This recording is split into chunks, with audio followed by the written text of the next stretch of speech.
আমার ভাই আসছে অনেক দিন পর।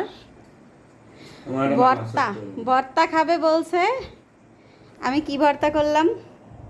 টমেটো ভর্তা, চিংড়ি ভর্তা, চাপা শুটকি ভর্তা, সাথে একটু ইলিশ মাছ, একটু গরুর মাংস, একটু ডাল।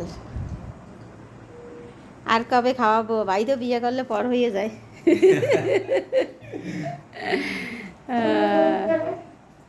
দুনিয়াটা বড় স্বার্থপর।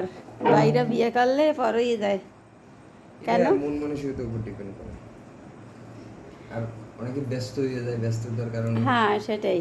সব মিলাইয়া হয়ে যায়, কোনো না কোনো ভাবে হয়ে যায়। মামা এদিকে ভাত খাবা তুমি? হুম, শুরু করো। মামা হাত দিয়েছো তুমি? ভর্তা হুম, অনেক করে। চল হাত দিয়েছি। হাত দেবো না? হাত না দিয়ে ভাত খায়। চলো।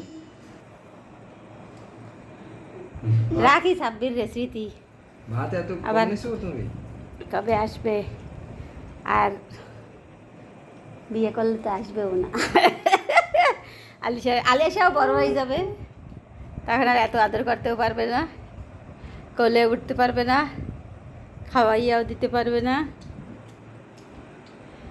রে আলিশার একটু খাওয়াই দে, ডিম দিয়ে ভাত খাওয়াই দে আলিশার।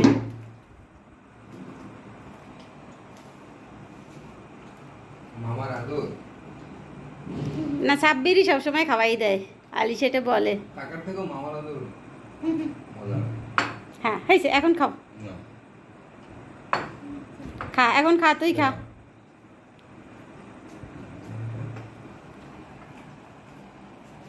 না, বোন।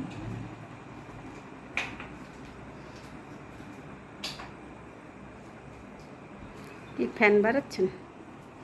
ওকে, বাই বাই সাব্বির, আল্লাহ হাফেজ। আল্লাহ হাফেজ।